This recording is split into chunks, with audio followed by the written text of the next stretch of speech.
So, what he is saying is his point number 2, punishment is not confined to the legal sphere. It's not just a legal thing, punishment, but actually operates throughout society. That's point number 2. Point number 3. Instead of treating the history of penal law as the history of the human instead of treating the history of penal law and the history of the human sciences as two separate series, two separate histories, whose overlapping appears to have had on one or the other, or perhaps on both, a disturbing or useful effect according to one's point of view, instead of seeing them as just these independent histories, that is the law on the one side and the sciences on the other, punishment and power on the one side and science on the other, instead of seeing them as separate histories, see whether there is not some common matrix or whether they do not both derive from a single process of epistemological juridical formation. That is to say, see if that science and power are not very closely connected. That's the claim he's making.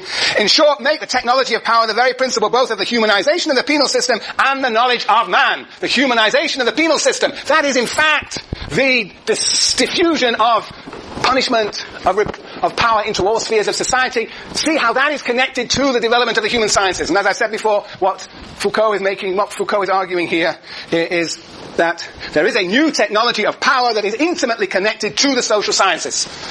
Well, to the human sciences.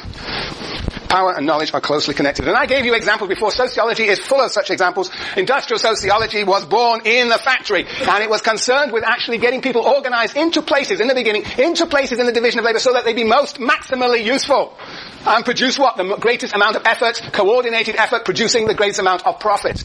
That is what, in fact, Marx talked about himself when he talked about capitalism. And indeed, industrial sociologists used to spend a lot of time trying to figure out how to place people in the right places, how to produce a division of labor that was most effective. It was actually the arrangement of bodies along, for example, assembly lines. Yes. And so there what one sees is that the factory is the foundation of new forms of knowledge that themselves are used to intensify the regulation and disciplining of human bodies. What is interesting, of course, well, not of course, but it turns out it's interesting, is that the early industrial sociology in the 1930s actually emerged from the failure of such experiments, the famous Western electric studies that were done in Chicago in the end of the 1920s, early 30s, in the period of the Depression. And what they discovered is that by fooling around with physical resources, with lighting, with payment systems, with the organization of work, that really didn't make people more effective, more productive. What made them more productive, turned out, was interviewing them about their lives. And in fact, paying attention to who they were. And out of that discovery, there emerged a school of thought, a human relations school of thought, that argued that to get people to be more productive, you have got to emphasize their human character. So supervisors were trained to be employee-centered. And that is a whole different notion of power, perhaps not disciplinary power, that actually Foucault talks about in the volume 1 of History of Sexuality. The importance of the confessional form of confessional power. Getting people to talk about their lives and organizing that conversation is another way of eliciting their participation. But that was a digression, because you're not going to read, at least for now, volume 1 of History of Sexuality. But if you're interested, that is a very interesting follow-up from this book. Okay, so my point number 3 is very simply that basically the human sciences, whether we're talking about psychiatry, penology, criminology, pedagogy, they all emerged from the orchestration of these disciplinary powers in micro-institutions. And those forms of knowledge were then used to intensify disciplinary power. So that's point number 3. And point number 4, next page. Again, I'm going to give you my interpretation of this. He says, I'm going to start the second paragraph. In short, try to study the metamorphosis of punitive methods on the basis of a political technology of the body. Political technology of the body, in which might be read a common history of power relations and object relations. That is to focus on the ways in which the body is being subject to regulation. Thus, by an analysis of penal leniency as a technique of power, being leniently and power, not being less repressive, turns out to be a new form of power, of these disciplinary powers that we talked about. The penal leniency as a technique of power, one might understand both how man, the soul, the normal or abnormal individual have come to duplicate crime as objects of penal intervention, and in what way a specific mode of subjection was able to give birth to man as an object of knowledge for a discourse with a scientific status. Well, I think that's all about the relationship between the body and the soul. That's a complicated. I think if you gave me half an hour, we could go through it word by word, and I think I would come to the conclusion, and you would come to the conclusion with me because you're subject to my disciplinary power, you would come to the conclusion that this really, what he's talking about here, is the ways in which the regulation of the body turns out to be the constitution of the soul. The subjective moment of human beings is constituted through the regulation of the body. Here is the soul, and here is the body. Does anybody remember what Foucault says, quoting a fellow called Malby, says about the relationship between soul and body? It's in there. Very famous quote. You must never forget this. Anybody remember? Juliana? The body is the prison of the soul. BB. Or is it the soul is the prison of the body? It's the second one. What page is it? Page 30. Page 30, everybody. This is very interesting what you said, Juliana. You're probably more, anyway. Yeah, 30. But 2, 4, 6, 7. 7 lines from the top. Why don't you read out, Juliana? A soul. A soul inhabits him and brings him to existence, which is itself a factor in the mastery that power exercises over the body. The soul is the effect and instrument of physical anatomy. The soul is the prison of the body. The soul is the prison of the body. Now what does this mean? Let's read that again. A soul inhabits him and brings him into existence, which is itself a factor in the mastery that power exercises over the body. The soul is the effect and instrument of a political anatomy. The soul is the prison of the body. So which is it? What does that mean, do you think? The soul is the prison of the body. Jessica. Very good. That's a very Foucauldian interpretation. So disciplinary power, that is the regulation of the body. That is the way that you're put into places, whether it be in classrooms or in workshops or in the military parades. That then affects the soul. It is by regulating the body that, one of my colleagues loves to box. Louis Vacan. He wrote a book called Body and Soul. Right? And he's boxing. And he develops a pugilistic soul. And he carries that soul around with him everywhere. So the fact that he was trained as a boxer shapes his soul. Right? Neil, what do you think about this? Do you think being in the military, your body is trained and it shapes your soul? Yeah? Can you give that some concrete expression?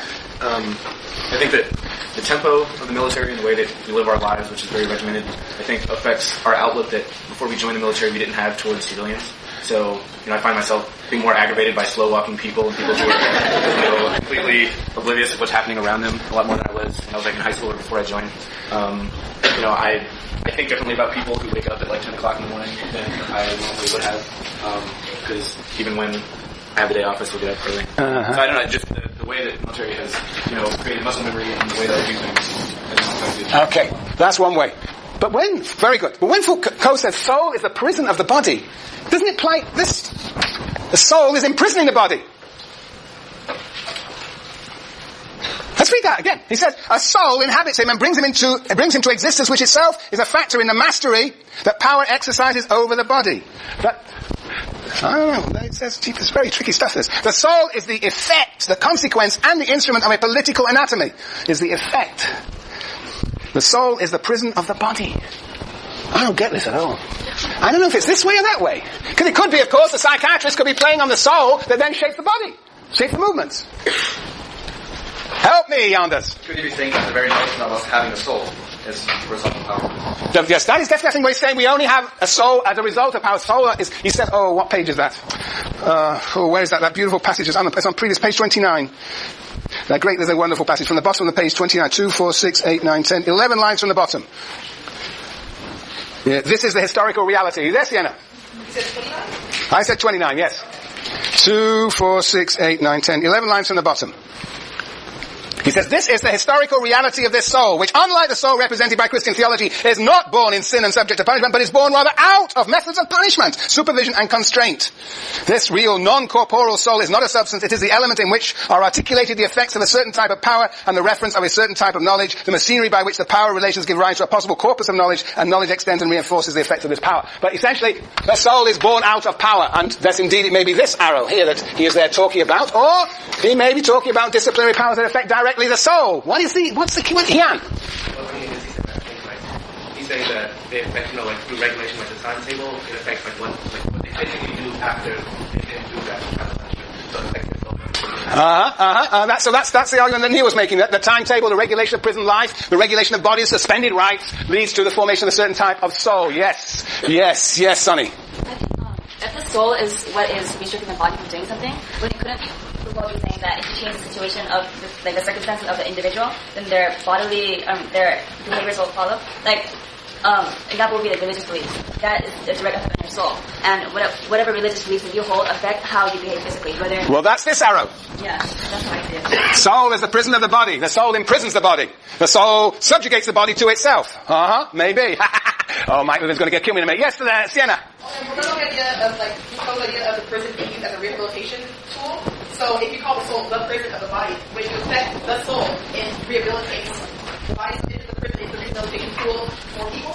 The soul is it's interesting. Because I guess I don't read it as the body imprisons the soul. I read it as the soul is the prison of the body. It's a tool to rehabilitate the body. Yeah, Nick. Yeah, on that note, there's one thing that says on 26 where the body Hold on, 26, yes. The body, yes, the body becomes a useful force only if it is both a productive body and a subjective body. So I think there's going to be one sense of the body being the prison of the soul now. In the capitalism, our souls are not so prison. We feel like we have to do workforce and training and all that. And so when we Soul is the prison of the body. That's what he says. Let's just get it straight. Yes. Eden. I know what Sienna said about the soul being the prison of the body. You mentioned briefly that psychiatry is one of those forms. So if you think about it, no matter Foucault, if you are observed to be a deviant in society and you work with the psychiatric ward because you criminal agency, then they work on your soul and your body.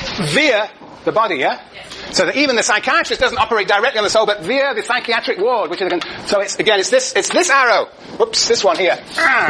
That you're emphasizing. But don't they also try to change your mind or your soul with the body? Yeah, that's the interesting question. Soul is the prison of the body. The soul is the prison of the body. Now, why on earth? I don't know. I don't get this at all. I'm getting more and more confused. Mari. Well, what she was saying, in order for you to regulate your body, you have to believe it, which is the soul. So in order to have the soul of the body, you have to first believe it. You have to so the soul is the thing that's being reformed, so that the body plays after it. So certainly the soul is being reformed. The question is whether you can even regulate the body without a soul. Whether in fact you can follow those military parades without having a soul, with some sort of subjective motivation, some subjective moment. Isn't that not what you're saying, right? Is that what I'm saying? That's a good question. No, what would try again? I was just saying that in order to regulate the body, you have to regulate the soul to believe what it's doing. You have to transform the soul to believe it. In that sense, the soul will restrict the body because that's what the soul thinks is right. So if you discipline the soul, you then discipline the body. Yeah, well that's all right. So you're going this way. Yeah. Okay, we have an authoritative interpretation here before us, a student of Michel Foucault. Mike Levian, can you help us? He's got very strong views about this question. I think Neil's example illustrated both sides of it. Because Neil's saying on one hand, his body was regimented in the army, right? And that sort of shaped who he is. At the same time, who he is now is manifested through his bodily action. So he gets up early, no matter what, he walks fast all the time. So the soul is shaping the body, right? So he's got both parts of it going. The soul is disciplined through the body. But then that disciplined soul manifests itself back through the body. Okay. What do you think? He's got some supporters here. Yes. The question, I think, is whether, that's a closed loop. Starts with the body, to the soul, back to the body. The question is whether there is something over here. So when Foucault says on page, whatever it is, page 16, the bottom of page 16, from the bottom of the page 2, 4, 6, 7 lines, remember that we read this out before, 7 lines from the bottom of the page, the expiation that once rained down upon the body must be replaced by a punishment that acts, now this is, after Damien, this is now disciplinary power, must be replaced by a punishment that acts in the depth, on the heart, the thoughts, the will, the inclinations, that is on the soul. Maybe formulated the principle once and for all, punishment, if I may so put it, should strike the soul rather than the body. So what does that mean, Mike?